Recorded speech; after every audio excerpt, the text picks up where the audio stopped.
Dentro do contexto coletivo, era de alguma forma previsto para a espiritualidade esse desencarne coletivo da Covid ou foi um grande desvio planetário?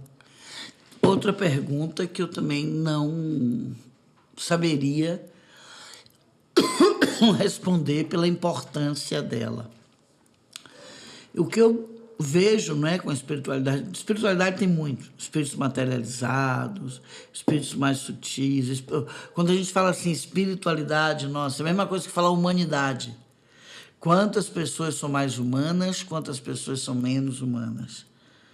Não é? Quantas pessoas vivem para atacar pessoas, não é? Enfim. Então é a mesma coisa, a espiritualidade é um leque, eu sempre que as pessoas falam disso, eu lembro a elas isso. A espiritualidade sutil, ela é muito voltada para o livre-arbítrio. Todo o trabalho que eu ouço dos mestres ascensionados, né, da falange médica, o livre-arbítrio. Não é? Então, tá ali, né?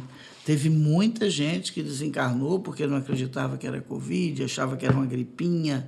Teve gente que desencarnou porque, sei lá, né? Enfim. Foi, eu acho que o número, talvez o número não fosse esperado pelo como foi.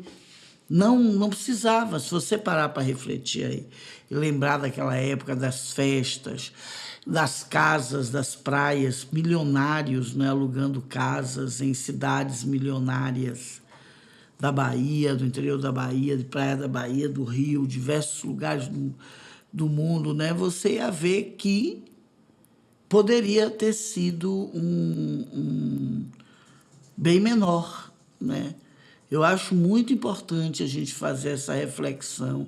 Que bom que você está nos ajudando, a nós todos aqui. Eu espero que todos nós, ou hoje, ou um determinado momento de nossas vidas, não queira botar isso para debaixo do tapete da história, porque tem muitos ensinamentos para a gente ver o quanto que a imprudência, a ineficiência, não é? A ineficiência que a gente sabe, a falta de recursos que a gente sabe que existe nos hospitais públicos, entendeu? Porque quem tinha dinheiro não precisava ir trabalhar, quem não tinha, tinha que ir trabalhar para manter o emprego.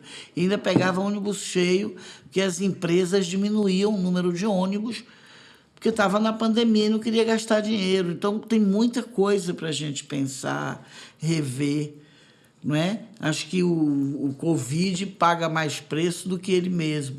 Eu acho que o Covid foi muito melhor em outros países, porque se teve, inclusive, outro nível de consciência com relação ao momento que se estava vivendo, países até muito mais pobres que o Brasil, né? E teve um outro nível de consciência, enfim. Tem muita coisa para a gente ver aí, não é? Acho que nós utilizamos o nosso livre-arbítrio para viver de uma forma muito irresponsável.